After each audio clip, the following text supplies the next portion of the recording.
Donc soyez bénis, soyez bénis. Alors aujourd'hui, nous allons parler sur un terme. Le terme sur lequel nous allons parler, c'est la prière que Dieu exauce. La prière que Dieu exauce. Amen. Parce que vous devez comprendre que il y a des prières que Dieu exauce et il y a des prières que Dieu n'exauce pas. Amen. Il y a des prières que Dieu exauce et il y a des prières que Dieu n'exauce pas. Donc, au travers des Écritures, nous allons découvrir, nous allons apprendre à prier. Parce que lorsque nous allons regarder les Écritures, nous allons voir que le Seigneur Jésus-Christ priait. Il priait. Et lorsqu'il priait, ses prières étaient exaucées. Il y avait un taux d'exaucement de ces prières qui était à 100%. Aucune prière du Seigneur Jésus-Christ n'a pas été exaucée. Toutes ces prières ont été exaucées. Amen. Toutes les prières du Seigneur Jésus-Christ ont été exaucées. Et j'aimerais que nous puissions apprendre à savoir comment est-ce que nous devons prier. Parce qu'aujourd'hui, vous allez vous rendre compte que les personnes, on vous a appris beaucoup de choses. On vous a dit que tout ce qui se passe dans votre tête, tout ce que vous demandez, Dieu vous le donnera. On vous a donné des versets pris en dehors de leur contexte pour en faire des prétextes. À telle enseigne que les gens se jettent dans des prières inconsidérées. Des gens se jettent dans des jeûnes. Les personnes se jettent dans des moments où ils pensent que c'est le temps qu'ils passeront dans la prière qui fera qu'ils seront exaucés. Ils pensent que ce sont les paroles qu'ils disent qu'ils feront qu'ils seront exaucés. Ils pensent que c'est la beauté des paroles ou bien c'est le fait d'accommoder leurs paroles avec des versets bibliques qui fera qu'ils seront exaucés. Mais vous allez vous rendre compte que cela n'est pas vrai. Quelles sont les prières ou la prière que Dieu exauce? Et nous allons trouver cela, nous allons essayer de comprendre cela au travers des Écritures. La Bible dit que mon peuple périt parce qu'il n'a pas la connaissance, parce qu'il lui manque la connaissance. Aujourd'hui, beaucoup de personnes sont dépressives. Beaucoup de personnes sont abattues. Beaucoup de personnes sont découragées et n'ont plus envie de prier parce qu'elles se disent « mais j'ai prié pour telle chose et je n'ai pas vu de résultat. J'ai donné mes offrandes, j'ai été présent à l'église, j'ai été assidu, j'ai fait les choses selon ce qu'on m'a enseigné et j'ai cru que c'est cela qui allait me permettre de pouvoir avoir l'exaucement que je souhaitais, l'exaucement que je voulais. Mais je me rends compte que cela n'a pas été le cas. Alors, qu'est-ce qui n'a pas marché? Est-ce que Dieu n'a pas entendu ma prière? Est-ce que Dieu veut pas m'exaucer? Mais pourquoi est-ce que ma prière n'est pas exaucée? Pourquoi quand je demande quelque chose au Seigneur, mes prières ne sont pas exaucées? Oui, pourtant je jeûne, je fais des choses, mais pourquoi mes prières ne sont pas exaucées? Amen. Et nous allons essayer de comprendre cela au travers des Écritures. Amen. Donc notre thème, c'est la prière que Dieu exauce. Nous allons prendre notre premier texte. Notre premier texte dans Luc chapitre 11, à partir du verset 1.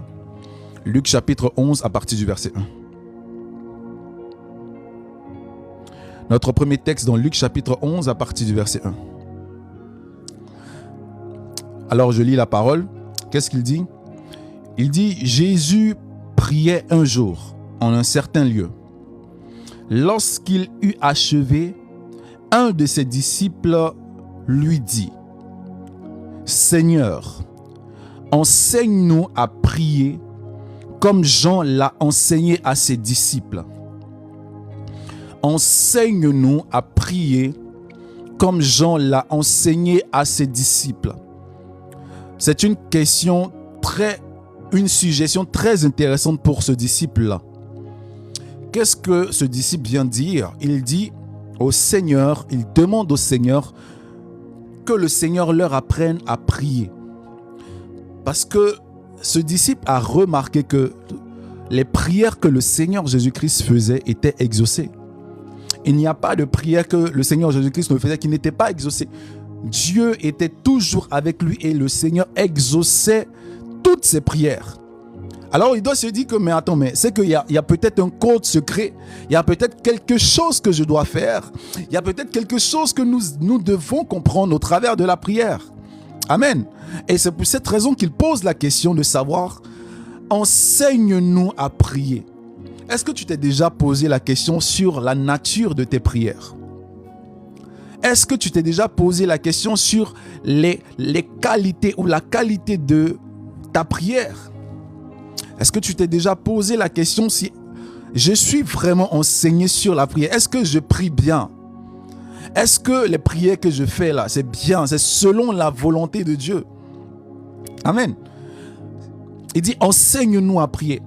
Nous devons comprendre cela. Vous savez, on a grandi dans un système où on nous a dit, oui, tu as envie d'avoir voiture, prie. Tu as envie d'avoir maison, prie. Tu as envie de visa, prie. Tu as envie de mariage, prie. Tu as envie d'enfant, prie. Tu as envie de tous. C'est-à-dire, en fait, Dieu est devenu un supermarché où dès que j'ai besoin de quelque chose, je pars toucher un bouton.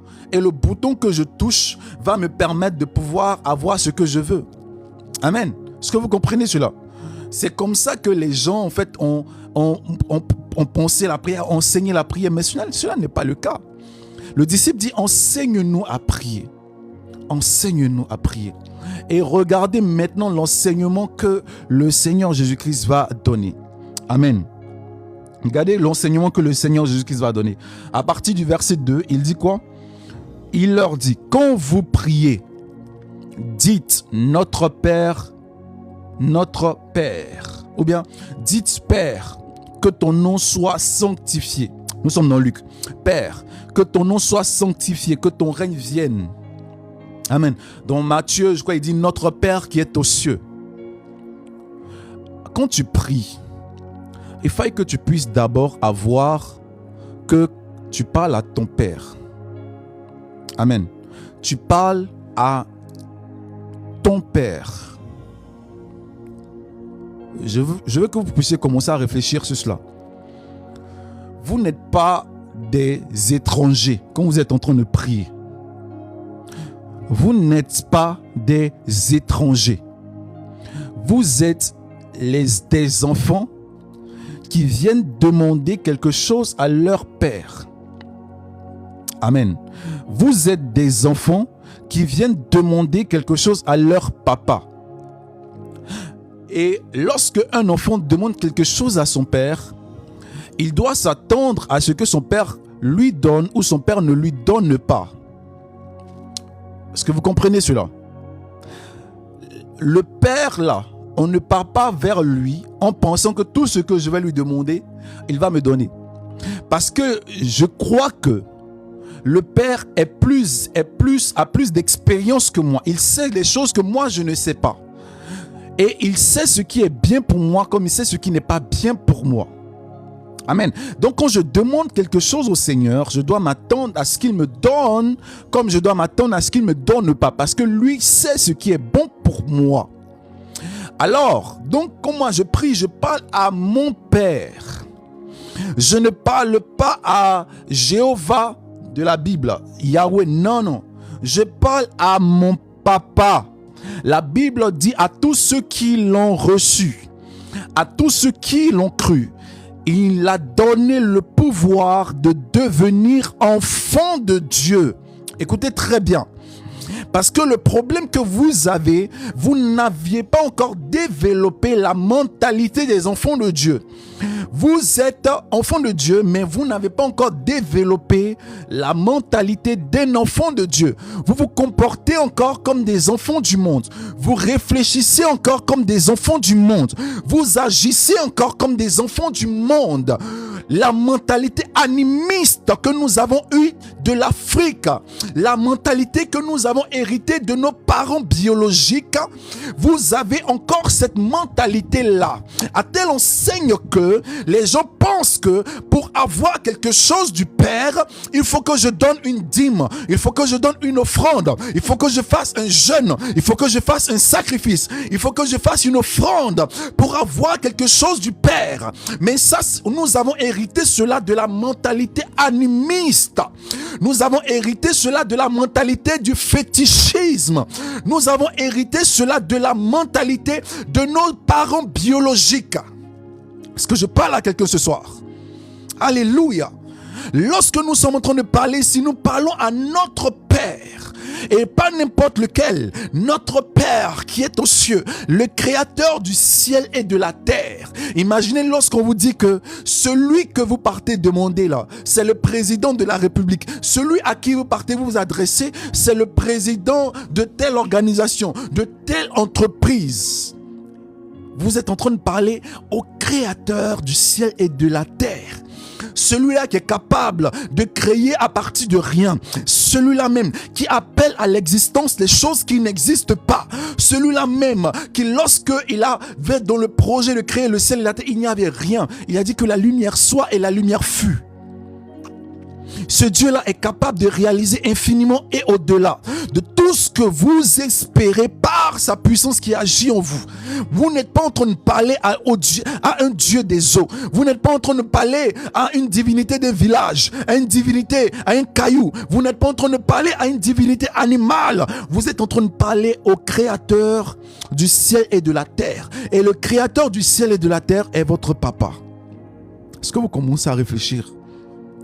Le créateur du ciel et de la terre est votre Père. C'est comme si je vous dis que l'homme le plus puissant, l'homme le plus riche est votre papa. Amen. Amen. C'est votre Père. De quoi avez-vous peur alors? De quoi avez-vous peur? De quoi avez-vous peur? Il dit, approchez-vous du trône de grâce avec assurance. Quand un enfant s'en va demander quelque chose à son père, il s'en va avec assurance. Parce qu'il sait à qui il s'en va parler. C'est son papa. C'est son papa. L'ADN de son père habite en lui. L'ADN de son père est en lui. Il sait à qui il s'en va parler. C'est son père. Voici une différence entre ceux qui prient avec la mentalité de je parle à mon père et ceux qui prient avec la mentalité de je ne parle pas à mon père. Parce qu'à l'église, on vous enseignait un Dieu qui est éloigné de vous. On vous a enseigné un Dieu qui est méchant. On vous a enseigné un Dieu qui ne veut pas vous donner des choses à moins que vous lui fassiez. Vous essayez de faire des choses pour lui plaire. Qu'est-ce que tu peux faire au Père, au Créateur du ciel et de la terre pour l'impressionner? Tu vas l'impressionner avec quoi? Un billet en papier que tu appelles l'argent, tu vas l'impressionner avec ça? C'est lui qui a créé ça. Tu vas l'impressionner avec quoi? Tu ne peux pas l'impressionner. Oh. Est-ce que quelqu'un commence à être délivré ce soir? Tu ne peux pas impressionner Dieu. Amen. Donc tu parles à ton Père. Tu parles à ton Père. Je vais prendre en fait l'exemple du grand frère du fils prodigue. Regardez cet enfant. Il était dans la maison de son père, mais il se comportait comme un serviteur dans la maison de son père. Oh my God. Il se comportait comme un serviteur dans la maison de son père. Son frère est parti dehors. Son frère s'est perdu. Son frère est revenu. Et lorsque son frère est revenu, qu'est-ce qui s'est passé? Son père a accueilli son frère parce que c'est son enfant. Mais pourquoi vous ne voulez pas que le père accueille son enfant? Quel que soit ce que son fils est parti faire dehors, quand son fils est revenu, le père l'a accueilli. Parce que c'est son enfant. Dieu ne rejettera jamais. Oh my God. Dieu ne rejettera jamais son enfant. Si Dieu te rejette, tu n'es pas son enfant. C'est tout. Est-ce que la question qu'il faut se poser, est-ce que je suis un enfant de Dieu? Est-ce que je suis un véritable enfant de Dieu? Dieu il ne rejettera jamais son enfant. Son enfant est venu. Il était sale. Il était mal habillé. Il a dit enlevez ses vêtements de saleté là. Enlevez ses vêtements d'impureté. Habillez-le des vêtements de fête. C'est ça le Père. C'est ça le Père. Est-ce que je parle à quelqu'un? Mais son frère qui était dans la maison, lui, qu'est-ce qu'il dit? Moi, je suis dans la maison, je te sers, je fais les choses, voilà, tu ne me regardes même pas un jour, tu vas venir dire, oui, on va prendre le veau gras, on va te célébrer, on va faire ci. Mais le père lui dit, mon fils, attends, mon fils, tu es dans la maison là avec moi, mais tu es mon fils, tout ce qui est à toi et est à moi là, c'est pour toi. Tout ce qui est à moi, c'est pour toi. C'est enregistré. Amen. Tout ce qui est pour moi, c'est pour toi. La Bible dit quoi? Nous sommes héritiers et co-héritiers avec Christ. Héritier, co-héritier. Le Père dit tout ce qui est pour lui là, c'est pour toi.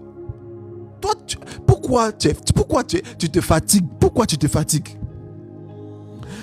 Oh, lui, il était avec les serviteurs. Il est dans la maison de son papa. Écoutez, dans la maison de son père, mais il n'a pas la mentalité que c'est son papa qui est là. Et il se comporte avec les autres serviteurs. C'est de lui-même, il est esclave dans sa propre maison. Il est esclave dans la maison de son père. Je dis, je refuse cela dans ta vie au nom puissant du Seigneur Jésus-Christ. Je refuse que tu sois esclave dans la maison de Dieu. Je refuse que tu sois esclave d'un prophète. Je refuse que tu sois esclave d'un apôtre. Je refuse que tu sois esclave d'un pasteur quelconque qui vient te dire que tu dois faire ça pour pouvoir impressionner Dieu. Non, je refuse cela. Ils vous ont envoyé dans une mentalité d'esclavage. Ils vous ont envoyé dans une mentalité de soumission. Ils vous ont envoyé dans une mentalité d'abaissement en pensant que c'est ça qui va... Non, non, non, non, non, non. Dieu est ton Père. Dieu est ton Père. Dieu est ton Père. Il y a des gens qui disent que non, il faut qu'on puisse soigner notre... Non, je ne vais pas m'excuser parce que Dieu est mon Père. Et je parle avec assurance parce que je sais en qui j'ai cru. Je parle avec assurance parce que je sais sur qui je compte. Lorsque vous regardez le monde, quand quelqu'un a des places, quand quelqu'un a des positions, il parle avec une certaine assurance. Il parle avec une certaine confiance parce qu'il sait en qui il a cru. Il sait qui est son Père. Il sait tel est mon Père, tel n'est pas mon Père. Amen. Alléluia. Parle avec assurance. Quel est cet esprit de servitude qu'on t'a donné? La Bible dit, je ne vous ai pas donné un esprit de timidité. Je vous ai donné un esprit qui crie. Un esprit qui dit Abba Père. Un esprit qui dit Abba Père. Et cet esprit est différent de l'esprit de timidité. Parle avec assurance. Aujourd'hui, dans les églises, on vous a donné un esprit d'humiliation. Faites attention. L'humiliation n'est pas la même chose avec l'humilité. L'humiliation n'est pas la même chose avec l'humilité. Oui, la Bible dit Dieu résiste aux orgueilleux, il fait grâce aux hommes. Mais l'humiliation n'est pas la même chose que l'humilité. On vous a donné un esprit d'humiliation où on vous a dit que vous devez vous mettre à genoux devant le pasteur, vous devez vous mettre à genoux devant le prophète, vous devez vous mettre à genoux devant l'apôtre. Et c'est quand vous allez faire cela que vous allez toucher Dieu, parce que lui, l'apôtre, est plus proche de Dieu que vous. Lui, le pasteur, le docteur, voilà, est plus proche de Dieu que vous. On vous a donné un esprit d'humiliation, pas un esprit d'humilité. Même pas. Jean qui a vu l'Apocalypse, qui a écrit l'Apocalypse, Jean qui a écrit l'épître de Jean, Jean qui a écrit l'évangile selon Jean. Quand l'ange lui a montré l'Apocalypse, qu'est-ce qui s'est passé? Il a voulu se prosterner, se mettre à genoux devant l'ange. L'ange a dit non, ne fais pas ça. Prosterne-toi seulement devant Dieu. Vous savez, on a grandi dans ces choses-là où on disait tu dois te mettre à genoux devant quelqu'un. Oui, tu peux être âgé devant moi, biologiquement, physiquement, parce que nous sommes dans une temporalité, mais tu n'es pas plus âgé que moi spirituellement. Oh my God. Oui. Qui a dit que quelqu'un est plus âgé que toi spirituellement? Il y a des prophètes bébés, il y a des pasteurs bébés, il y a des apôtres bébés qui ne connaissent même pas les fondamentaux de l'évangile, qui ne connaissent même pas les fondamentaux de la parole de Dieu, qui sont encore au lait. Ils sont encore au lait. Qui ne connaissent même pas les subtilités de l'évangile, de la justice de Dieu, qui sont encore au lait. Est-ce que je parle à quelqu'un? Mais comme ils sont plus âgés que vous physiquement, ils vous diront que vous devez vous mettre à genoux devant... Jean a voulu se mettre à genoux devant l'ange. L'ange lui a dit non, on doit se mettre à genoux seulement devant Dieu. Ne te mets plus jamais à genoux devant un pasteur. Ne te mets plus jamais à genoux devant un prophète. Ne te mets plus jamais à genoux devant un apôtre. Ne te mets plus jamais à genoux. C'est ton frère. Quel que soit son âge, c'est ton frère. Le Seigneur a dit, devant Dieu, vous êtes tous des frères. Il y a un seul Père, c'est ton frère. Oui, c'est ton frère. Quel que soit le ministère, les années du ministère, c'est ton frère. Quelle que soit l'église qu'il a, c'est ton frère. Quel que soit l'histoire de père spirituel, sortez de ça, sortez de ça, sortez de ça. C'est votre frère. Je dis, c'est votre frère. Oh. Même l'apôtre Paul, il a appelé Timothée.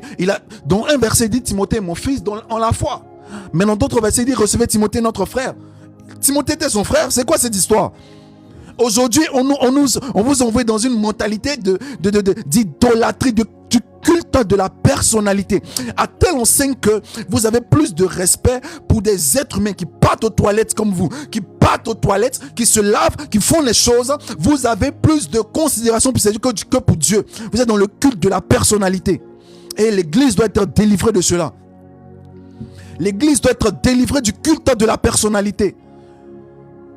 Notre seul culte doit être orienté vers le Seigneur Jésus-Christ.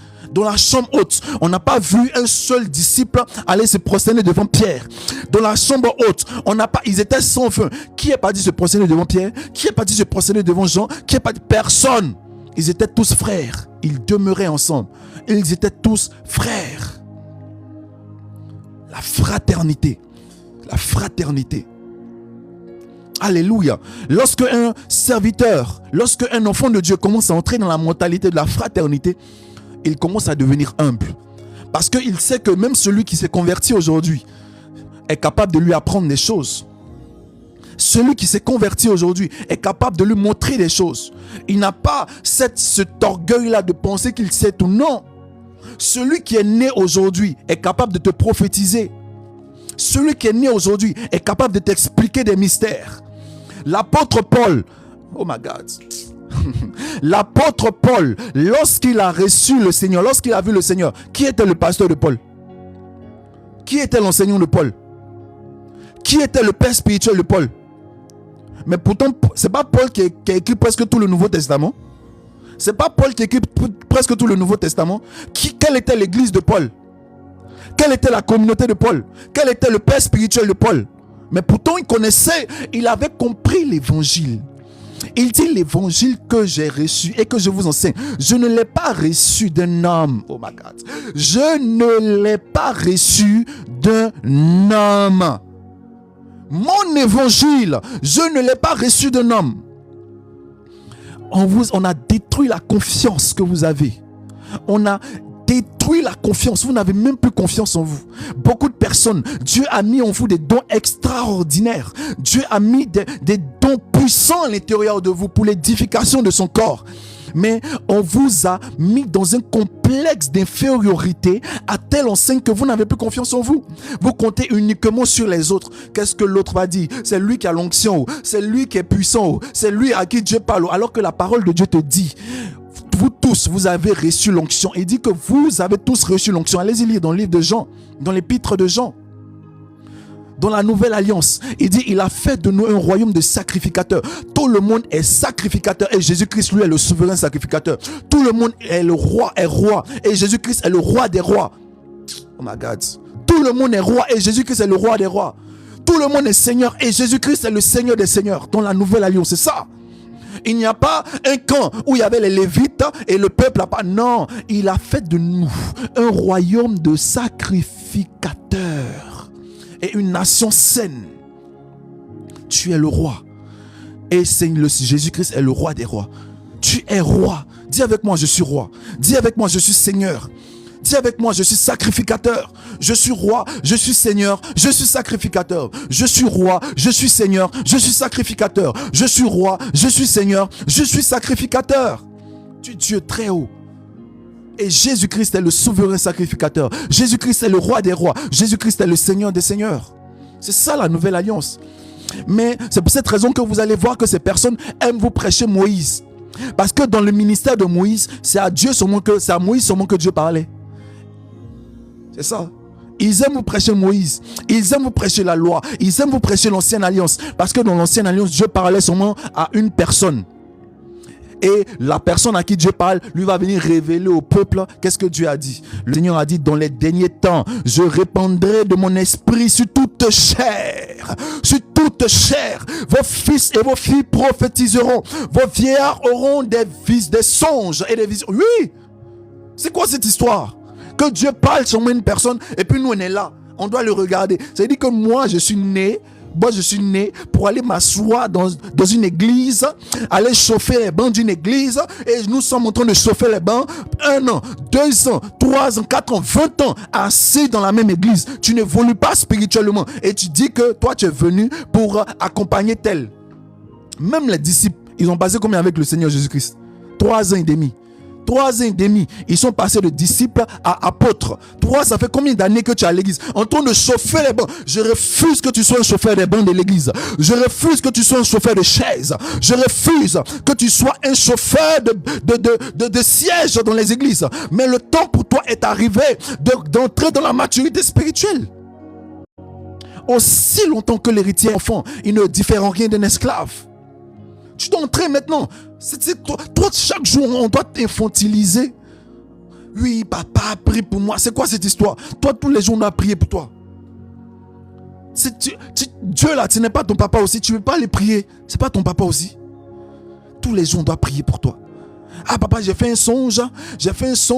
Oui, on m'était en train de me poursuivre. Pendant qu'on me poursuivait, je suis entré dans une voiture. J'ai fait mon ami. Toi-même là, tu n'as pas l'esprit de Dieu en toi. L'esprit de Dieu n'habite pas aussi en toi. Tu penses que le Saint-Esprit qui est en moi est différent du Saint-Esprit qui est en toi. Le Saint-Esprit n'habite pas. Ou bien toi, le Saint-Esprit à l'intérieur de toi, il est venu faire quoi? Il est venu faire des vacances à l'intérieur de toi. Le Saint-Esprit est venu, dont ton corps est un site touristique. Le Saint-Esprit est venu faire du tourisme dans ton corps. Il est venu faire quoi en toi? Est-ce que je parle à quelqu'un? Le Saint-Esprit est venu faire quoi en toi? Alléluia. C'est ça le notre Père qui est aux cieux. Dieu est ton papa. C'est ton Père. C'est ton Père. J'espère que ce message va délivrer beaucoup de personnes. Alors, donc il dit, quand vous priez, dites notre Père. Dites notre Père. Que ton nom soit sanctifié. Que ton règne vienne. Amen. Que ta volonté soit faite. Que ton nom soit sanctifié.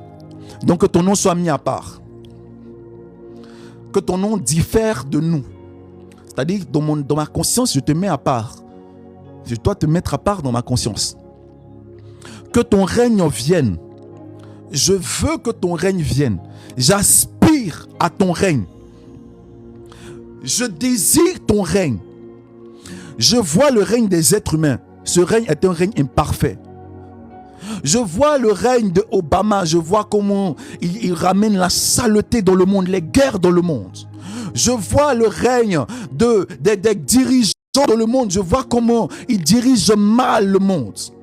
Seigneur, nous avons besoin de ton règne. Parce que toi seul es capable de régner avec justice.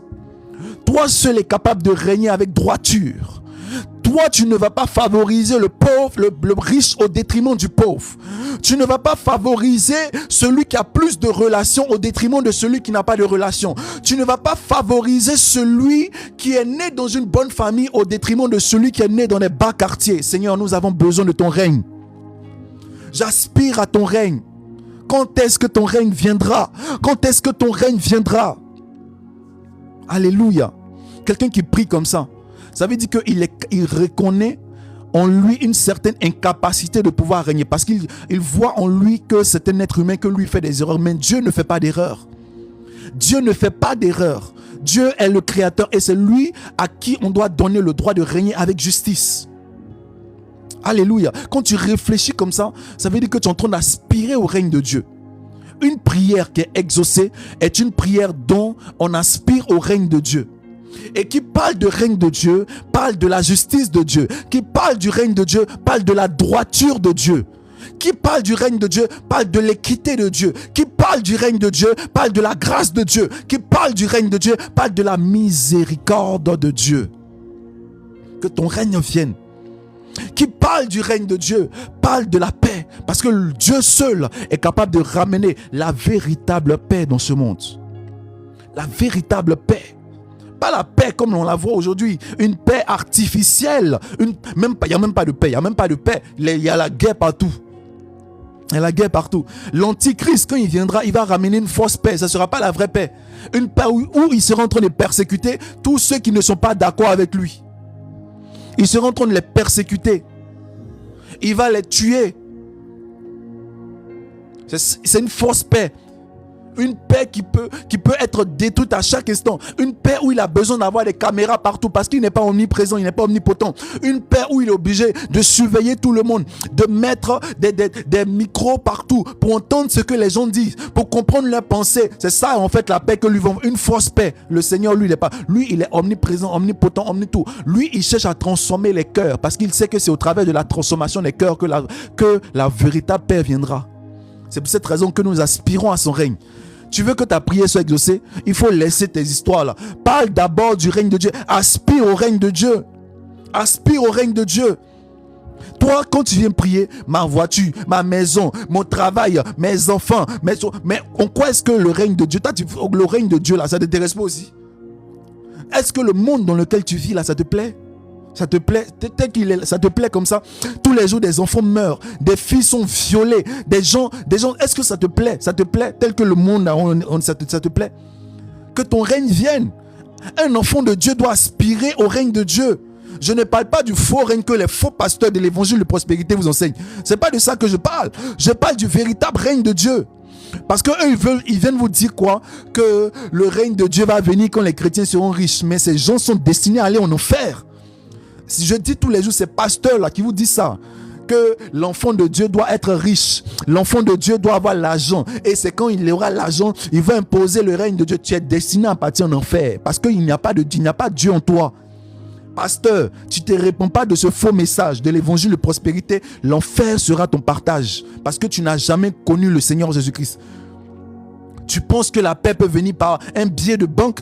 Tu penses que la paix peut venir par de l'or? Tu penses que la paix peut venir par je sais pas quoi? Et tu prêches cela. Et comme ils sont dans des pays, la plupart du temps des pays en voie de développement, où les personnes n'ont pas suffisamment d'argent. Les personnes qui sont dans un désespoir, ils mettent leur espoir dans ce genre de prédication, mais ils ne savent pas qu'ils sont en train de partir à la perdition. La parole de Dieu dit: un aveugle peut-il diriger un autre aveugle? Les deux tomberont dans un trou.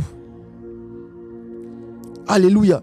Fuyez ces églises, ces pasteurs qui vous prêchent l'évangile de prospérité. Fuyez ces pasteurs qui vous prêchent ce faux évangile qu'on appelle l'évangile de prospérité, l'évangile du kingdom now, c'est-à-dire emmener le règne de Dieu sur terre. Et vous regardez comment ils envoient le règne de Dieu. Ils envoient le règne de Dieu avec les voitures du monde. Ils envoient le règne de Dieu avec les musiques du monde. Ils envoient le règne de Dieu avec les choses du monde. Et c'est ça qu'ils appellent le règne de Dieu. Ça montre que ces gens n'ont jamais connu le Seigneur.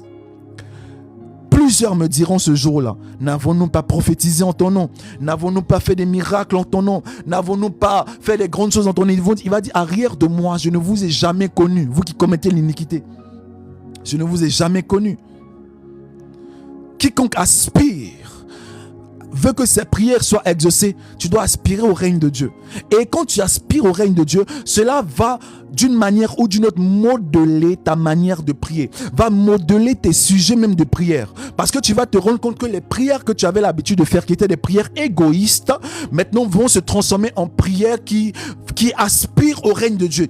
Donc des prières qui vont chercher premièrement le royaume et la justice de Dieu, et toutes les choses vont t'accompagner. Voici ça, voici Matthieu chapitre 6 verset 33.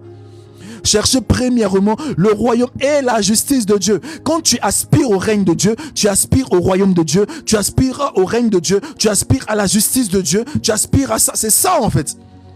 Donc tes prières là, c'est ça que tu cherches d'abord. Quand tu seras en train de prier pour avoir un travail, ton travail, ça ne sera pas juste pour toi, mais ça sera, tu vas réfléchir, comment est-ce que Dieu pourra utiliser ce travail pour pouvoir impacter? Comment est-ce que Dieu va pouvoir utiliser ce travail pour pouvoir toucher? C'est comme ça en fait. C'est pas une chose que je veux faire de manière égoïste, non. Lorsqu'on finit maintenant, que ton règne vienne, on arrive sur quoi? On arrive à que ta volonté soit faite. Que ta volonté soit faite. Votre prière doit avoir ce qu'on appelle la volonté de Dieu. Qui parle du règne de Dieu, parle de la volonté de Dieu. Amen. Sois béni, servant de Dieu. Qui parle du règne de Dieu, parle aussi de la volonté de Dieu. Parce que on parle de la volonté de Dieu, c'est quoi? C'est ce que Dieu veut. Ce sont les plans de Dieu. Ce sont les projets de Dieu. C'est ce que Dieu veut faire. Que ta volonté soit faite. Que ta volonté soit faite. Est-ce que ta prière là, c'est la volonté de Dieu ou c'est ta volonté? Tu te plains toujours, oh Seigneur, mes prières ne sont pas exaucées. Je te pose la question. Est-ce que ta prière là, c'est la volonté de Dieu? La chose que tu veux là, c'est la volonté de Dieu? Non, pense un peu d'abord. Parce que pendant des années, on ne nous a pas enseigné le christianisme. On ne nous a pas enseigné le christianisme. Les pasteurs ont enseigné leur pensée. Les prophètes ont enseigné leur pensée. Ce n'est pas la parole de Dieu qu'ils ont enseigné. C'est pour cette raison que les gens sont perdus. Je suis en train de vous enseigner la vérité. Est-ce que ta prière que tu fais là, c'est la volonté de Dieu? Allons-y dans 1 Jean 5.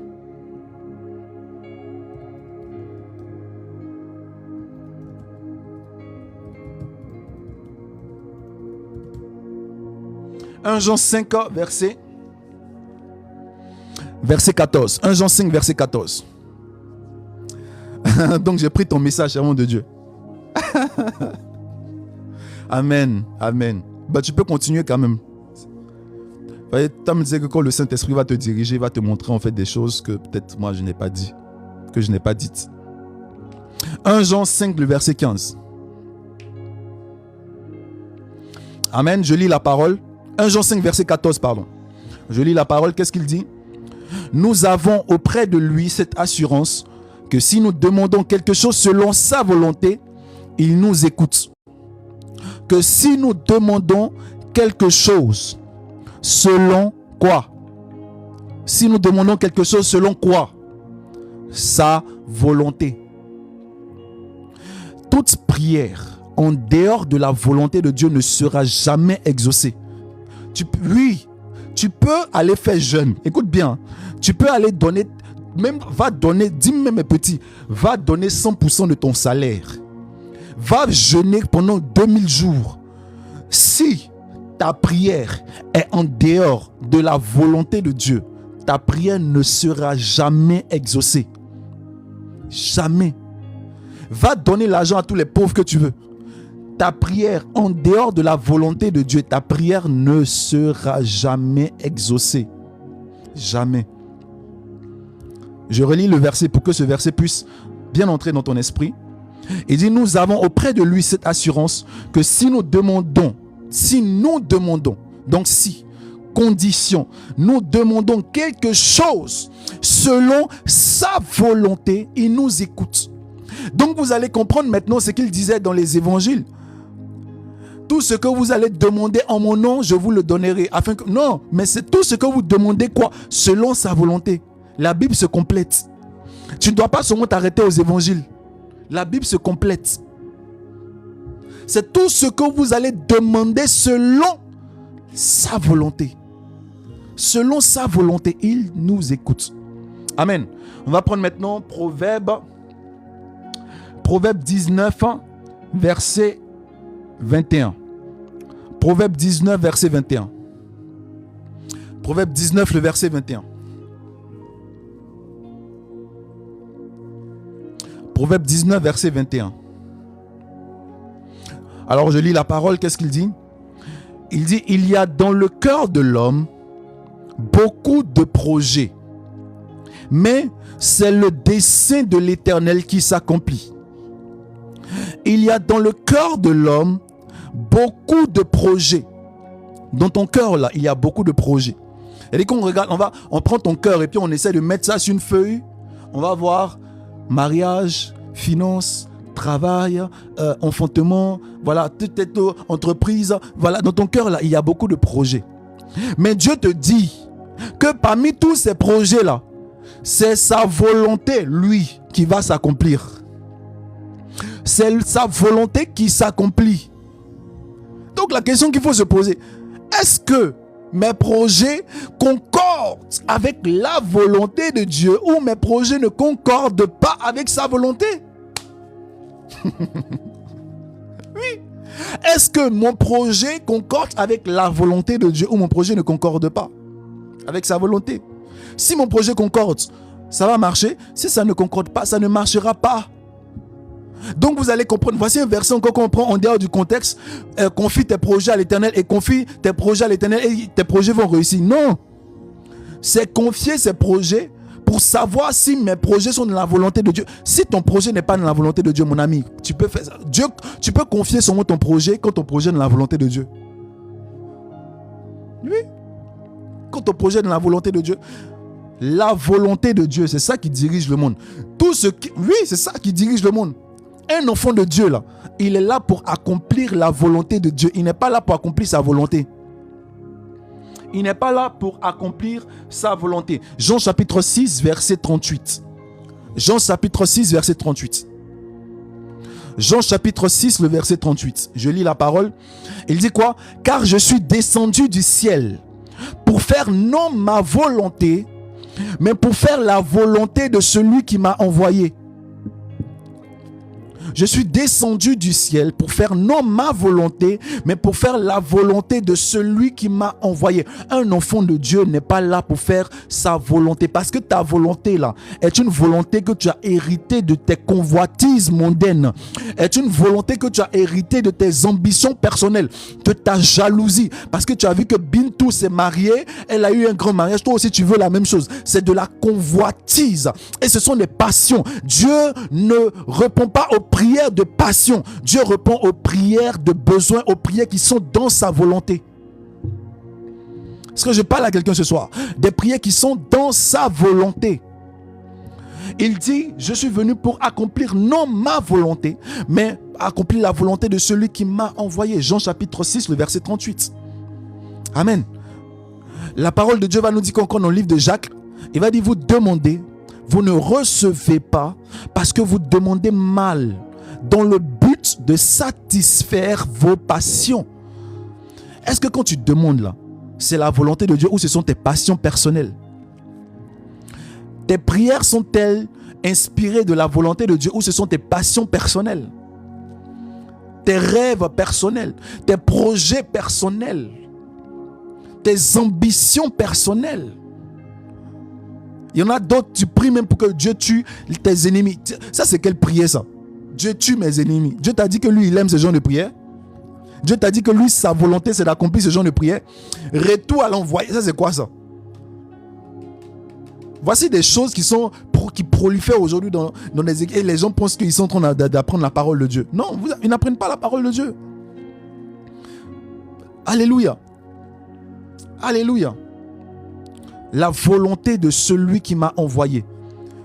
Est-ce que aujourd'hui, commence à réfléchir, mes prières là, c'est ma volonté ou c'est la volonté de Dieu? Mes prières que je fais là, est-ce que franchement, je dois être honnête avec moi-même? Vous savez, des fois il faut s'asseoir et puis il faut être honnête avec soi-même. Il y a deux personnes que tu ne peux pas tromper. Il y a Dieu et puis à toi-même. Tu ne peux pas tromper les deux personnes là. Assieds-toi. Réfléchis.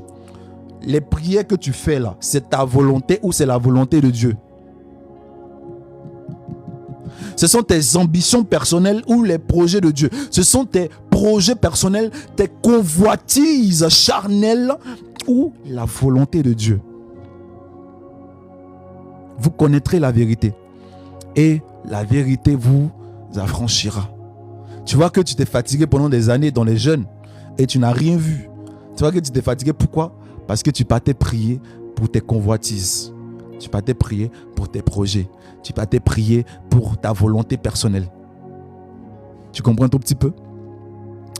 Il va dire quoi à Jérémie? Il va dire quoi au peuple d'Israël? Car je connais les projets. Jérémie 29, verset 11. Je connais les projets que j'ai formés, dit l'Éternel. Dieu a formé des projets.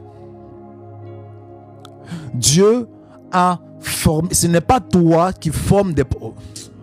C'est pas toi qui forme des projets. C'est lui qui forme les projets. Et toi, tu es là pour accomplir les projets que lui a formés. Amen.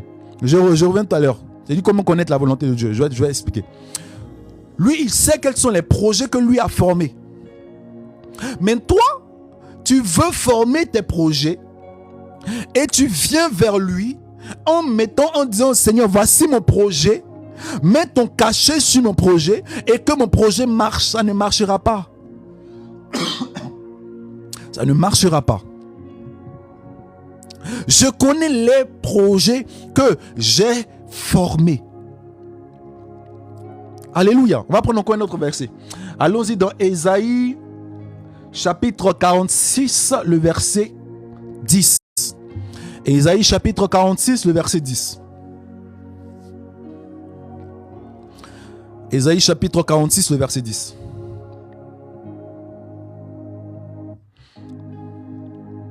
Je lis la parole. Qu'est-ce qu'il dit? J'annonce dès le commencement ce qui doit arriver et longtemps d'avance ce qui n'est pas encore accompli. Je dis, mes arrêts subsisteront et j'exécuterai toute ma volonté. J'exécuterai toute ma volonté. Amen. Est-ce que vous comprenez? Le Seigneur vous dit que lui, il va exécuter sa volonté. Ce n'est pas ta volonté que lui exécute. C'est sa volonté. Sa volonté que lui exécute. Amen. On peut prendre encore Ésaïe 55, le verset 11. Il dit, ainsi en est-il de ma parole qui sort de ma bouche. Elle ne retourne point à moi sans effet, sans avoir exécuté ma volonté et accompli mes desseins. Et Ésaïe 55, le verset 11. Ainsi en est-il de ma parole qui sort de ma bouche. Elle ne retourne point à moi sans effet, sans avoir exécuté ma volonté et accompli mes desseins. Plusieurs fois dans la Bible, quand vous allez lire, vous allez comprendre ça. Vous allez comprendre ça. Dieu vous dit que lui, c'est sa volonté qu'il exécute. Donc, toi-même, tu dois te poser la question. Est-ce que même je suis chrétien même? Parce que quelqu'un qui est chrétien, tu n'as pas de mal. Ça là, c'est un message qu'on nous on a entendu. Quand le Seigneur m'a expliqué ça, c'est un message qui te brise. Un message qui te brise. Oui. Parce qu'on était dans cette mentalité-là de demander tout et n'importe quoi. C'est un message qui te brise. Et ça, en même temps, ça te rapproche de Dieu. Voiture, maison, oh Seigneur, rabababababa, oh mon travail, ribobobobobo, mes ennemis meurent, ennemis tués, feu, rebababababa, tu es en train de partir en enfer comme ça sans le savoir. Tu es en train de partir en enfer sans le savoir. Le pasteur lui-même qui t'enseigne là, sa place est déjà réservée là-bas. S'il ne se répond pas. La volonté de Dieu. Dieu exécute sa volonté. Dieu exécute sa volonté. Donc maintenant, il a posé la question de savoir comment connaître la volonté de Dieu. La volonté de Dieu est connue au travers de ce que Dieu révèle. Au travers de ce que Dieu révèle. Tu peux connaître, Dieu peut te révéler un plan de sa volonté, mais généralement, là je parle avec expérience.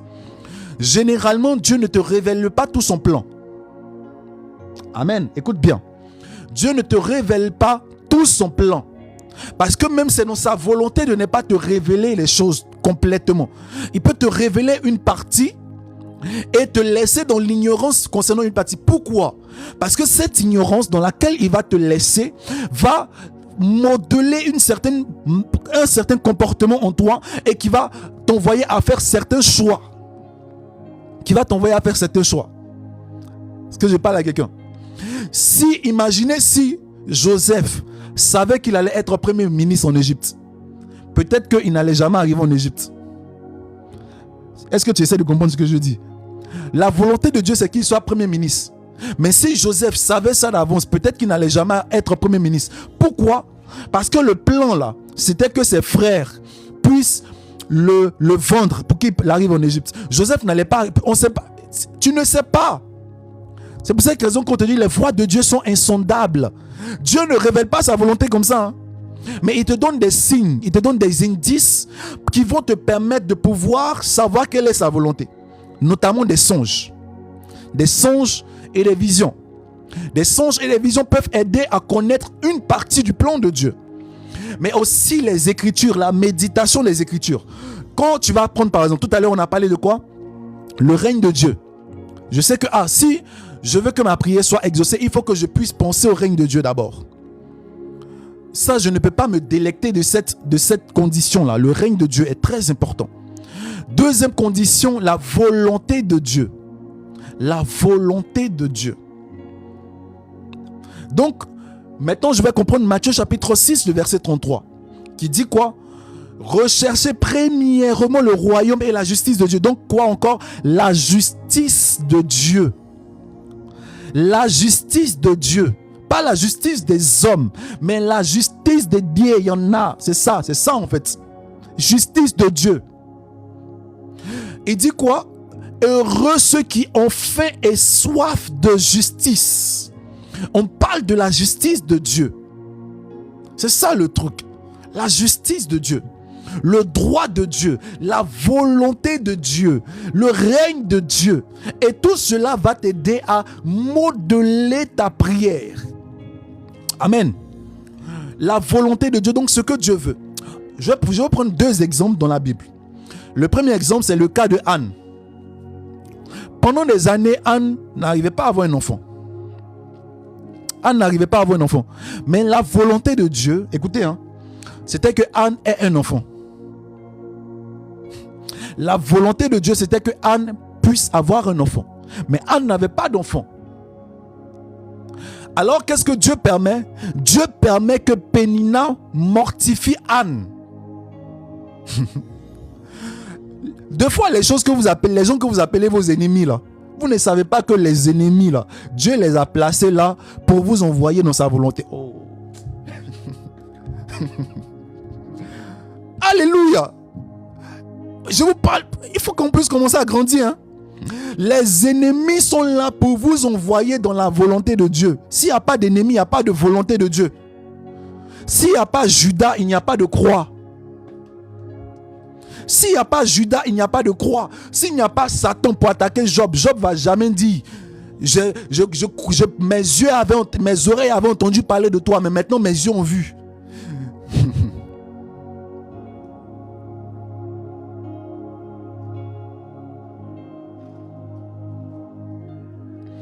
Amen. Est-ce que la parole de Dieu te fait du bien? Les ennemis que Dieu place, c'est pour t'envoyer dans sa volonté. Est-ce que tu comprends? Amen. C'est pour cette raison que Dieu a permis qu'il y ait une Pénina. Pénina maintenant qui vient mortifier Anne. Le Seigneur permet des situations dans votre vie pour vous envoyer dans sa volonté. La Bible dit que Dieu parle tantôt d'une manière, tantôt d'une autre. Et l'on n'y prend point garde. Il parle par des songes et dans des visions. Par la douleur aussi Dieu parle. Par la douleur aussi Dieu parle. Job 33. Dieu peut te chicoter pour t'envoyer dans sa volonté, mon ami. Dieu peut te fermer des portes pour t'envoyer dans sa volonté. Dieu peut te fermer les portes du mariage pour t'envoyer dans sa volonté. Dieu peut te fermer les portes du travail pour t'envoyer dans sa volonté. Dieu peut te fermer les portes de l'argent pour t'envoyer dans sa volonté. Dieu peut te fermer les portes de la guérison pour t'envoyer dans ta volonté. Oui. On nous a prêché un christianisme bisounours où on est là, il n'y a pas de problème, il n'y a pas d'adversité. Dieu dit quoi? Ésaïe 45, le verset 7. Ésaïe 45, je forme la lumière et je crée les ténèbres. Je donne la prospérité et je crée l'adversité. Oui, moi l'Éternel, c'est moi qui fais toutes ces choses. Ésaïe 45, le verset 7. Un christianisme où il n'y a pas de problème, il n'y a pas d'adversité, il n'y a pas... Mais comment ta foi va être forte si tu n'as jamais eu d'adversité? Comment ta foi va être forte si tu n'as jamais eu de soucis? Comment ta foi va être forte? Si toi, tous les jours, tout va bien dans ta vie. Dès qu'il y a un problème, tu cours chez le pasteur. Dès qu'il y a un problème, tu cours chez le prophète. Dès qu'il y a un problème, Satan m'attaque. Satan m'attaque. Qui vous a dit que Dieu est contre les attaques de Satan? Oh my God. Qui vous a dit que Dieu est contre les attaques de Satan? Vous avez vu cet enseignement-là où? Où Dieu dit, je suis contre les attaques de Satan. Vous avez vu ça où? Vous avez vu ça où? Il a dit quoi à Paul? Paul avait un mal dans son corps. Dieu a permis, écoutez bien, Dieu a permis à un ange de Satan de toucher la chair de Paul, d'avoir Paul. Paul a dit, j'ai prié 3 fois, j'ai prié. Éloigne-moi de ça, éloigne-moi de ça. Le Seigneur a dit, mon ami, ma grâce te suffit. Parce que ma puissance s'accomplit dans la faiblesse. Ma grâce te suffit. Dieu permet des faiblesses dans votre vie afin que, oh my God, afin que sa grâce, afin que sa puissance soit manifeste. Dieu permet certaines faiblesses dans votre vie, afin que sa puissance soit manifeste. Mais toi, dès qu'il y a un petit problème, oh Satan, qui vous a dit que Dieu est contre ça? Qui vous a dit ça? Est-ce que vous connaissez l'histoire du jeune aveugle, celui qui est né aveugle? Dans les évangiles, vous connaissez cette histoire? Qu'est-ce qui s'est passé? Qu'est-ce qui s'est passé dans cette histoire? Quand les disciples ont vu le jeune aveugle, ils ont dit, mais qui a péché? Est-ce que ce sont ses parents qui ont péché pour qu'il soit né aveugle? Voici le message là. Les hôtels de famille, les malédictions familiales, les choses qui m'arrivent aujourd'hui, c'est à cause de mes parents. Les choses qui m'arrivent aujourd'hui, c'est à cause de mes grands-pères. Les choses qui m'arrivent. Vous pouvez aller prendre le verset. Les disciples ont dit, mais qui a péché pour qu'il soit né aveugle? Qui a péché? Quelle était la malédiction qui était sur sa vie pour qu'il soit né aveugle? Quelle était la malédiction de ses parents pour qu'il naisse aveugle? Qui a fait ça? Le Seigneur a répondu quoi? Quelle était la réponse du Seigneur? Il a dit, ce n'est pas que ses parents ont péché, mais c'est pour que la gloire du Seigneur soit manifestée. Pour que la gloire du Seigneur soit manifestée. Est-ce que vous comprenez cela? Dieu a permis que cet homme naisse aveugle pour que sa gloire soit manifestée. Pour que sa gloire soit manifestée. Donc là, en toute situation, nous devons dire merci Seigneur. Nous devons nous réjouir des situations qui nous arrivent. Nous devons nous réjouir parce que l'apôtre Paul dit, rien ne me séparera de l'amour de Dieu. Ni la faim, ni la soif, ni la peur, ni aucune chose ne pourra nous séparer de l'amour de Dieu. Rien ne pourra nous séparer de l'amour de Dieu. Donc sortez même de ces messages, de faux messages. Oh, mes parents ont bâti hôtel. Mes parents ont bâti hôtel. Voici pourquoi je ne me marie pas. Voici pourquoi je ne travaille pas. Voici pourquoi je n'avance pas. Mon ami, il faut sortir de ça là. C'est pas la parole de Dieu. C'est un message qui vient tout droit des tréfonds du séjour des morts. Ce message vient de Satan. Ça ne vient pas de Dieu. Ça ne vient pas de Dieu. Oui. Il dit qui a péché? Le Seigneur dit, c'est pas que quelqu'un a péché, mais c'est pour que la gloire du Seigneur soit manifestée. Comment la gloire de Dieu va se manifester si tu ne perds pas le sang pendant 12 ans? Si tu ne vas pas chez tous les médecins pour aller chercher la solution. Regardez comment le Seigneur agit. Elle est partie chez tous les médecins. Pendant 12 ans, chez tous les médecins, chez tous les professeurs. Elle avait beaucoup d'argent. Si elle était guérie, on allait dire, oh, c'est parce que peut-être elle a l'argent. Si elle avait, on va dire peut-être c'est parce qu'elle a l'argent. Mais là, Dieu a montré que, mon ami, il y a des situations où ton argent ne peut rien. Il y a des situations où ton argent ne peut rien. Quel que soit ce que tu vas faire. Elle est partie chez tous les médecins, chez tous les professeurs, chez tout le monde. Personne n'a pu lui trouver la solution. Pendant 12 ans, la femme n'a plus d'argent. Elle n'a plus rien. Elle n'a plus d'espoir. Elle n'a plus de solution. Son dernier espoir, c'est qui? Jésus. Alors elle se part vers le Seigneur Jésus-Christ. Instantanément, cette femme était guérie. Instantanément. Pourquoi? Le Seigneur fait cela pour montrer aux êtres humains que lui et plus nous là. C'est pas la même chose. Pour mettre une différence entre lui et plus nous. Pour mettre une différence. Aujourd'hui, les gens ont mal de tête. On dit, prophète, faut prier pour moi parce que j'ai mal à la tête. Mais va prendre paracétamol, va prendre Nivaquine. Comment tu veux que Dieu se manifeste là où les hommes aussi ont l'intelligence de trouver des choses? Dieu ne va pas se manifester là où les hommes peuvent se glorifier.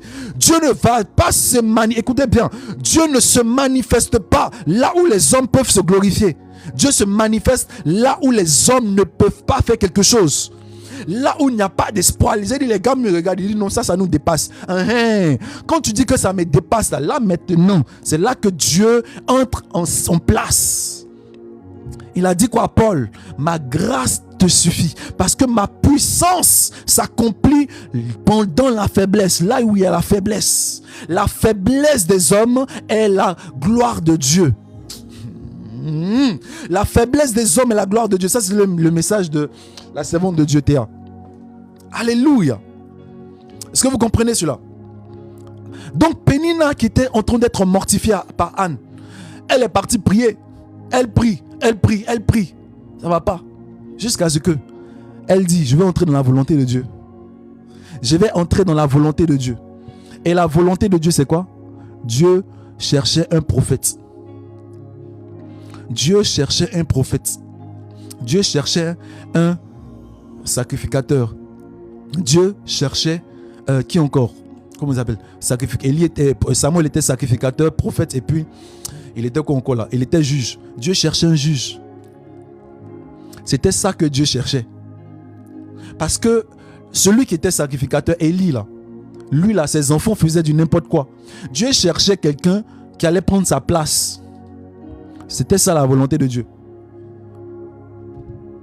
Anne a dit, Seigneur, quand tu vas me donner l'enfant, je vais te le donner. Sacrificateur, prophète et juge, Samuel. Et vous avez vu comment le Seigneur a utilisé Samuel.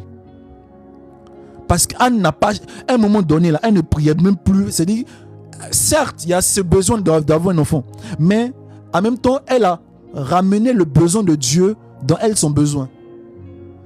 Ça aussi, c'est un secret. Est-ce que les besoins de Dieu sont dans tes besoins? Est-ce que la volonté de Dieu est dans ta volonté? Est-ce que la volonté de Dieu est dans toi, ta volonté? Amen. Et voici comment Anne a eu l'enfant. Une fois que l'enfant Samuel est sorti là, ça a débloqué quelque chose. Après, si Anne voulait avoir 10 enfants, elle a eu plusieurs enfants après. Ça a débloqué parce que Dieu a eu sa volonté accomplie. C'est ce qu'il voulait là, il a eu. On va prendre maintenant l'histoire l'histoire de Salomon. Allons-y dans 1 Roi chapitre 3 à partir du verset 6. 1 Roi chapitre 3 à partir du verset 6. 1 Roi chapitre 3 à partir du verset 6. 1 Roi chapitre 3 à partir du verset 6. Je lis la parole. Il dit, Salomon répondit. D'abord, avant ça, on prend dans le verset 5. Voilà. Salomon répondit. Non, dans le verset 5, qu'est-ce que Dieu dit, pardon? On dit, à Gabon, l'Éternel apparut en songe à Salomon pendant la nuit et lui dit, demande ce que tu veux que je te donne. Demande ce que tu veux que je te donne. Donc Dieu dit à ça à Salomon, qu'est-ce que tu veux que je te donne? Tu veux quoi? Tu entends de faire les sacrifices beaucoup. Qu'est-ce que tu veux même?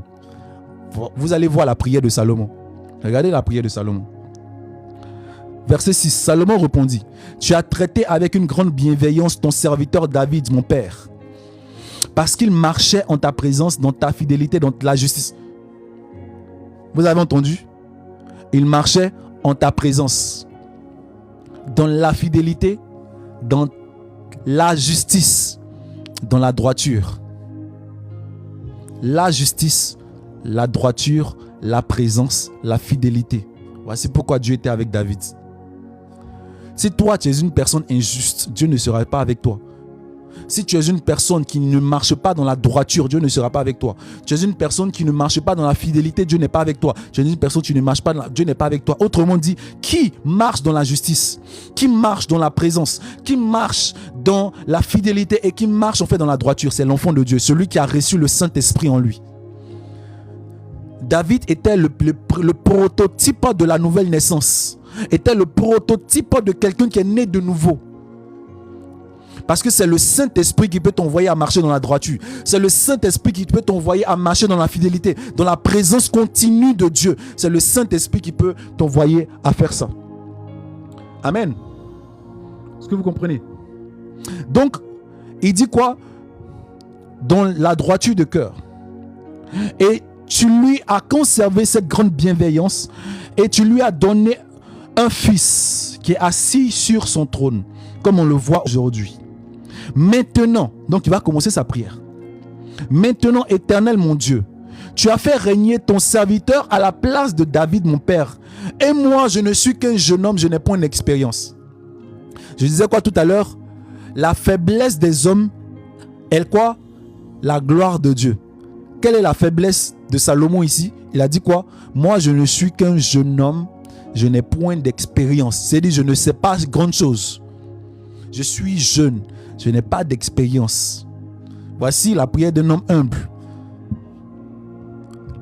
Tu veux que ta prière soit exaucée aussi, il faut faire ce genre de prière. Ce sont des prières des gens humbles. C'est une prière des gens humbles. C'est pas l'humiliation, hein. Ça c'est humble. Humble veut dire quoi? Tu reconnais tes incapacités. Humiliation veut dire que on te rabaisse. Humilité veut dire de reconnaître tes incapacités, de reconnaître les capacités de l'autre. Amen. Il dit, moi je suis jeune, je n'ai pas d'expérience, je ne sais pas. Voici donc, il a reconnu sa faiblesse. Donc maintenant, qu'est-ce qu'il dit encore? Tout ce que je vous enseigne depuis tout à l'heure là, c'est pour cette raison qu'il fallait être attentif, hein. Maintenant, Éternel mon Dieu, tu as fait, voilà, je ne suis que je n'ai. Voilà, verset 8. Ton serviteur est au milieu du peuple que tu as choisi, un peuple immense qui ne peut ni être compté ni nombré à cause de sa multitude. Accorde donc à ton serviteur un cœur intelligent pour juger ton peuple, pour discerner le bien du mal. Car qui pourrait juger ton peuple? Ce qui est si nombreux. Regardez la prière du gars. Il dit, moi, il a reconnu d'abord sa faiblesse. Il dit, moi, je suis jeune, je n'ai pas d'expérience. En plus de ça, ton peuple, ils sont beaucoup. Ils sont nombreux. Mais comment on peut juger même, on peut diriger une nation comme ça? Voici, regardez. Imaginez si un président de la République fait ce genre de prière. Imaginez si un chef d'État fait ce genre de prière. Mais toi, au lieu de faire ce genre de prière, toi, tu es en train d'écouter des faux pasteurs. Tu es en train d'écouter des faux prophètes. En train d'écouter des faux apôtres. C'est pour cette raison qu'on t'envoyait à la CPI. C'est pour cette raison qu'on vient les tuer bête, on vient les tuer bizarrement parce que ils ne veulent pas écouter Dieu. Ils ne veulent pas faire ce que Dieu veut. Ils veulent faire ce que eux ils veulent. Ils veulent faire ce que eux ils veulent. En train d'écouter les faux pasteurs. Oh, si tu donnes l'argent aux pasteurs, donc ils sont là en train de donner l'argent aux pasteurs et les pasteurs corrompus qui sont autour des présidents de la République. Et ils pensent que ça c'est la volonté de Dieu. Mais vous êtes en train de partir en enfer. Vous êtes en train de partir en enfer. Comment une nation où il y a 1 million, 2 millions, 3 millions, 10 millions, 20 millions de personnes, 60 millions de personnes. Toi, un homme, tu veux diriger ça comment? Si tu n'as pas la sagesse de Dieu, tu veux faire ça comment? Donc, Dieu là, il veut que son peuple soit bien dirigé. Il veut que son peuple soit bien dirigé. Alors, qu'est-ce que... Il dit quoi? La volonté de Dieu, c'est quoi? Que son peuple soit bien dirigé. Vous avez compris? Donc, dans la prière de Salomon, il a mis à l'intérieur de quoi? Il a mis à l'intérieur de sa prière la volonté de Dieu. Donc que le peuple soit bien dirigé. C'est pour cette raison qu'il a demandé un cœur intelligent et sage. Parce que le cœur intelligent et sage va lui permettre de bien diriger. Autrement dit, David a demandé quoi? Il a demandé le Saint-Esprit. Et Salomon a demandé le Saint-Esprit. Il a demandé Dieu lui-même. Que Dieu vienne l'aider à faire ce que lui est incapable de faire. Il disait que ça là, il n'y a pas un homme qui peut faire ça. Moi je suis incapable. Toi seul tu peux faire. Reconnaître son incapacité et puis demander l'aide de Dieu pour que Dieu vienne combler cette incapacité là, pour que nous fassions, ça devienne une force. Je suis un canal. Toi tu es le fluide. Toi tu es celui qui ouvre l'eau, les vannes pour que l'eau puisse couler. Tu reconnais ton incapacité. C'est ça l'humilité. Amen. Donc il a demandé le Saint-Esprit, il a demandé un cœur sage et un cœur intelligent. Dieu n'aime pas les gens bêtes. Dieu n'aime pas les gens qui ne réfléchissent pas. Il aime les gens sages, il aime les gens intelligents. Il aime ça. On vient vous enseigner que non, quand vous allez à l'église, il ne faut pas réfléchir. Et tout ce que le pasteur te dit, il faut dire amen. Ça c'est être bête. Dieu n'aime pas les gens bêtes. Dieu aime les gens intelligents. Dieu aime les gens qui réfléchissent. Tout pasteur qui va te dire que quand tu arrives à l'église, tu ne dois pas réfléchir. Tu dois juste t'asseoir et puis dire oui, oui, amen, oui, amen. Mon ami, prends tes clics et tes claques et sors de cette église parce qu'on veut t'envoyer en enfer. On veut t'envoyer en enfer. Dieu aime les gens qui réfléchissent, les gens qui pensent, les gens qui oui, il aime ça. Les gens sages, les gens qui réfléchissent. C'est ça que Dieu aime ça. Parce que lui-même là, il a l'intelligence, il a la sagesse. Il aime ça. Alléluia. Alléluia. J'ai envie de vous donner un verset. Je vais vous donner un verset.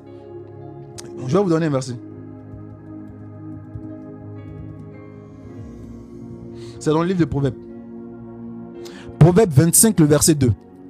Proverbe 25, le verset 2. Proverbe 25, le verset 2. Proverbe 25, le verset 2, qu'est-ce qu'il dit?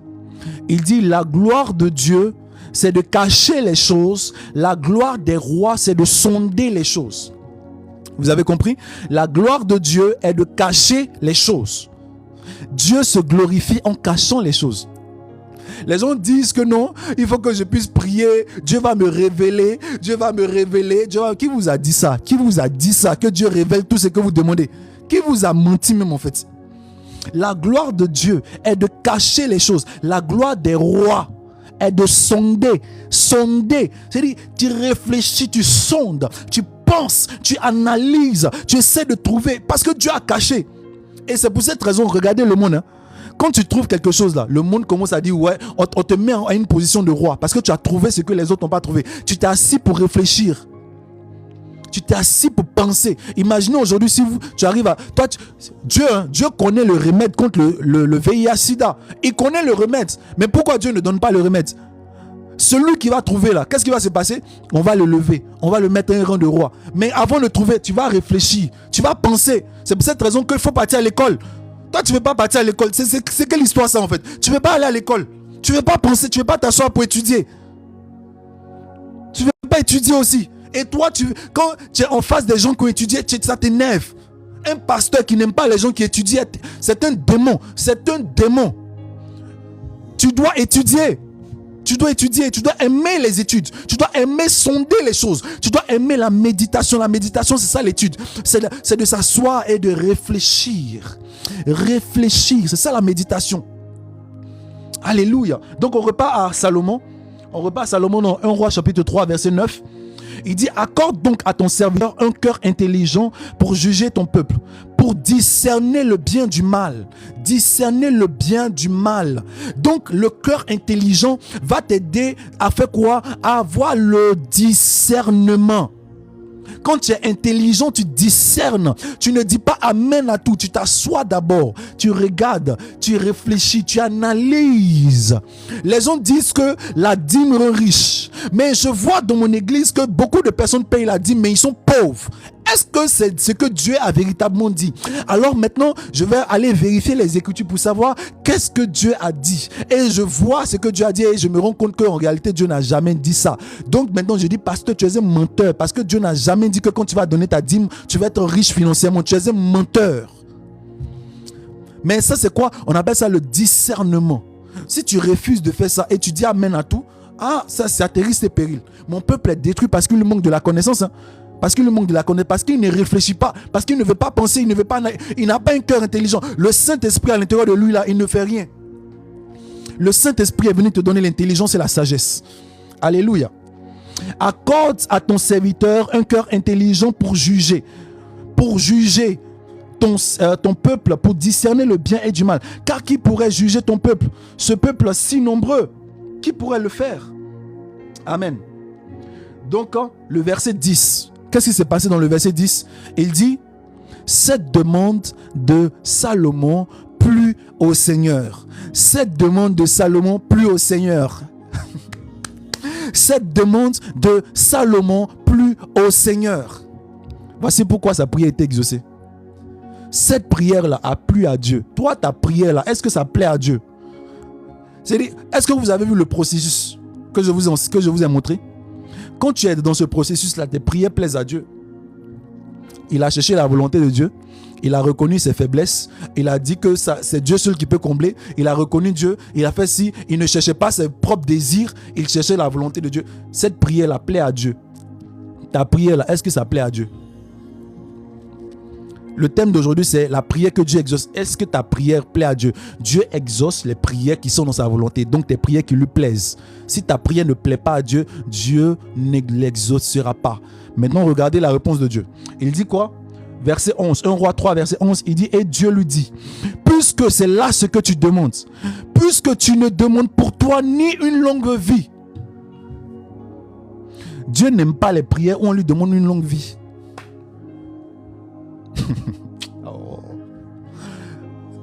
Oh my God. Dieu n'aime pas ça.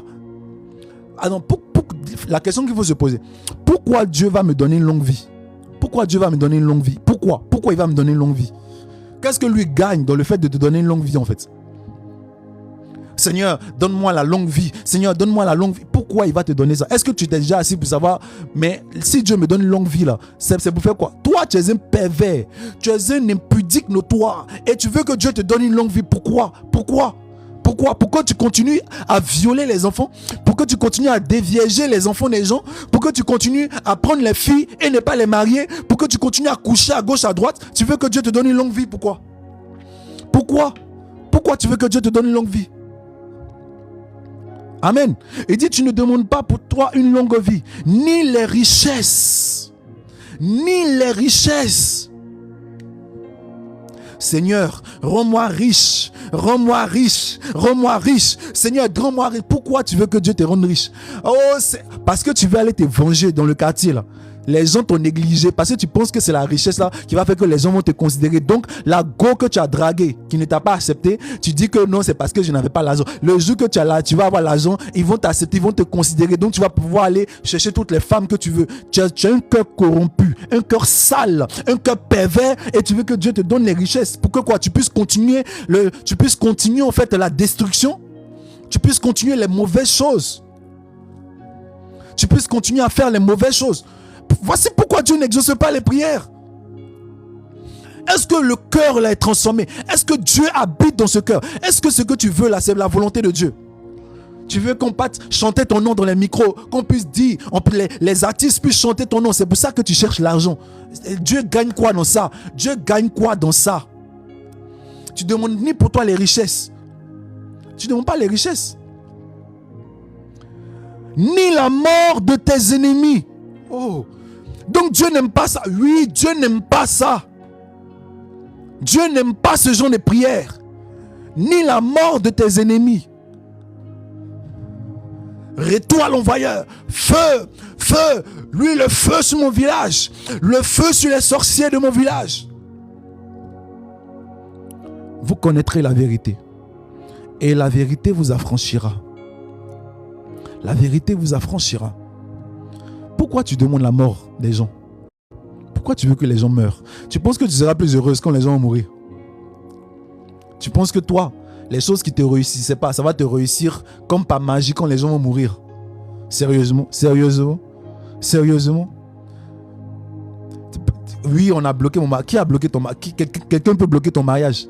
Un sorcier peut bloquer toi ton mariage. Peut bloquer toi ton travail. Qui peut bloquer? Qui? Même dans le village où il y a les sorciers eux-mêmes se marient. Eux-mêmes, les gens qui sont dans le village, qui ne sont pas sorciers, ils se marient. Mais on vous a montré en fait un truc, voilà, tous les jours, tout ça pour que le pasteur là puisse avoir l'argent. Il faut venir donner ton argent. Quand il va donner ton argent, c'est comme si tu bâtis un hôtel et cet hôtel là va parler pour toi dans le monde spirituel. Vous êtes en train de vous faire anarquer, en train de vous faire voler. C'est pas ça la volonté de Dieu. Qui a dit que Dieu veut que tes ennemis meurent? Qui a dit ça? Je vous ai dit quoi tout à l'heure?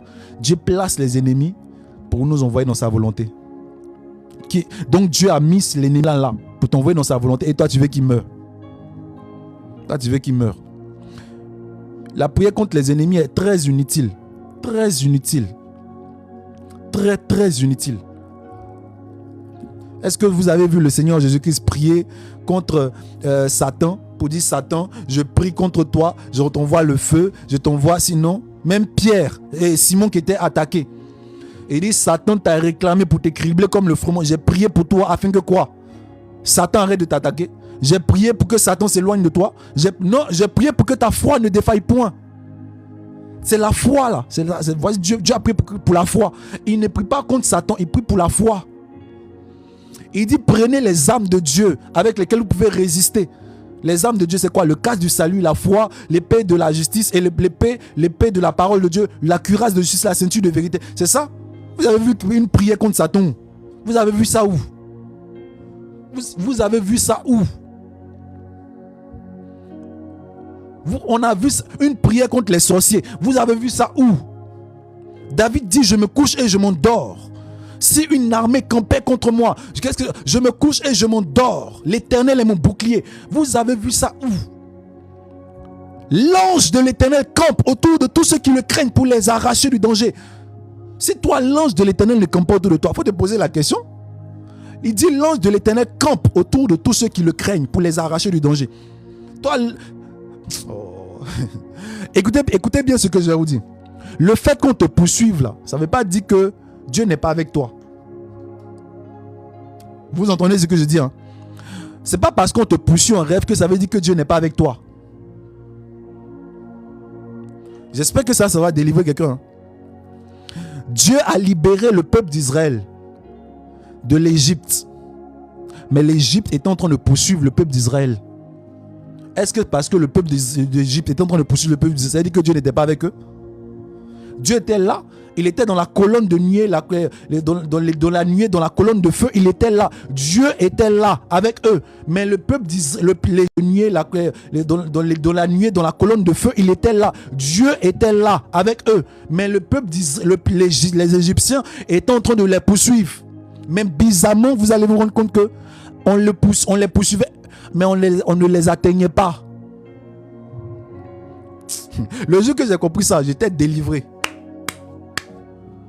On poursuivait les enfants d'Israël, mais on ne les atteignait pas. Pourquoi? Parce que Dieu faisait de telle sorte qu'on ne pouvait pas... Écoutez bien, il y avait des femmes, il y avait des enfants, il y avait des vieux, des vieilles. Et puis ils étaient à pied.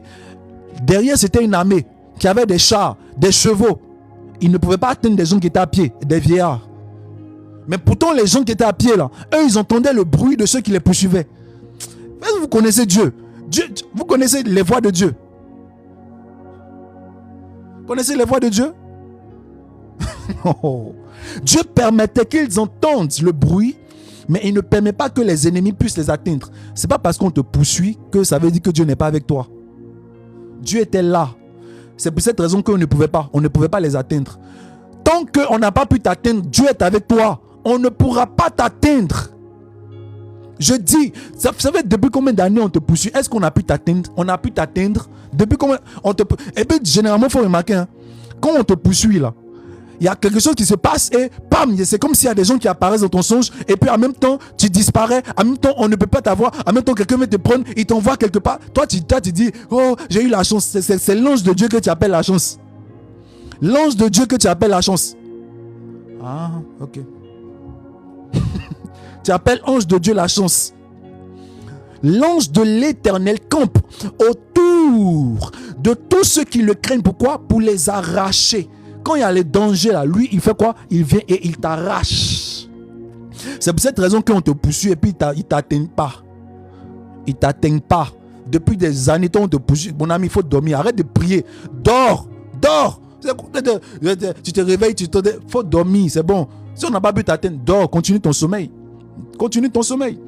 Alléluia. Donc Dieu dit cette prière, donc tu n'as pas demandé les richesses ni la mort de tes ennemis et que tu demandes l'intelligence pour exercer la justice. Donc Salomon voulait exercer la justice. Et parce qu'il voulait exercer la justice, qu'est-ce qui s'est passé? Voici ce que Dieu lui dit. Il dit, j'agirai selon ta parole. Je te donnerai un cœur sage et intelligent, de telle sorte qu'il n'y aura eu avant toi et qu'on ne verra jamais personne de semblable à toi. Je te donnerai en outre ce que tu n'as pas demandé. Quand tu es dans la volonté de Dieu, là, Dieu te donne toujours ce que tu ne demandes pas.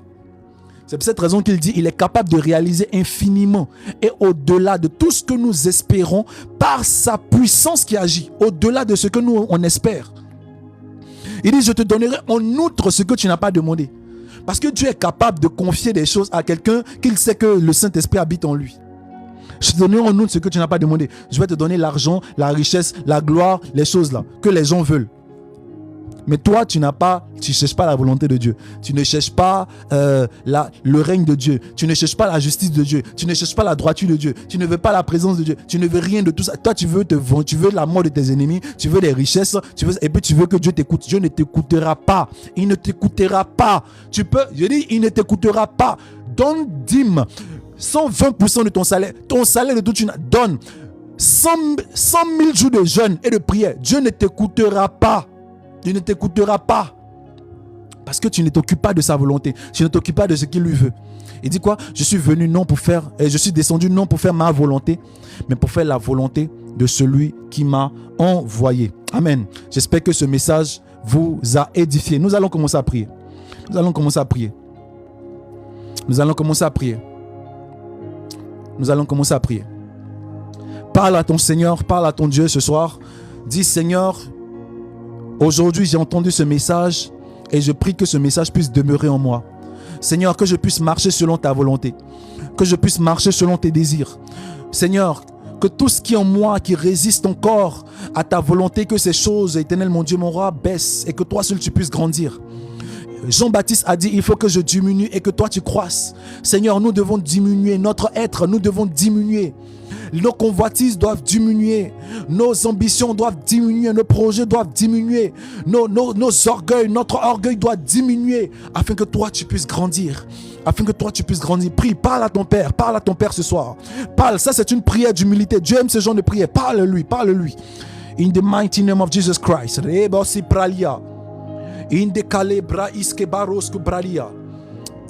Parle à ton Père, parle-lui ce soir. L'Esprit de Dieu est présent, il t'écoute. N'attends pas de convulser pour savoir qu'il est là. Il est là et il entend ta prière. Il entend ta voix. Parle-lui avec sincérité. Parle-lui avec ton cœur. Parle-lui avec ton cœur ce soir. Parle-lui. Dis que ta volonté soit faite, que ta volonté soit faite. Seigneur, j'arrête de résister, j'arrête de lutter, j'arrête de prendre mes projets pour ta volonté. J'arrête, Seigneur, et je viens déposer mes soucis et mes fardeaux à tes pieds. Et je décide de prendre ton joug. Je décide de prendre ton joug parce que ton joug est léger et ton fardeau est doux. Ton joug est léger et ton fardeau est doux. Ton joug est léger. J'abandonne, je m'abandonne entre tes mains. Je m'abandonne entre tes mains. Je m'abandonne entre tes mains. Alléluia, alléluia, alléluia, alléluia. Alléluia. Dis, je m'abandonne entre tes mains, je m'abandonne entre tes mains. Je m'abandonne entre tes mains. Je m'abandonne entre ma main. Alléluia. Je m'abandonne entre tes mains. Je m'abandonne entre tes mains.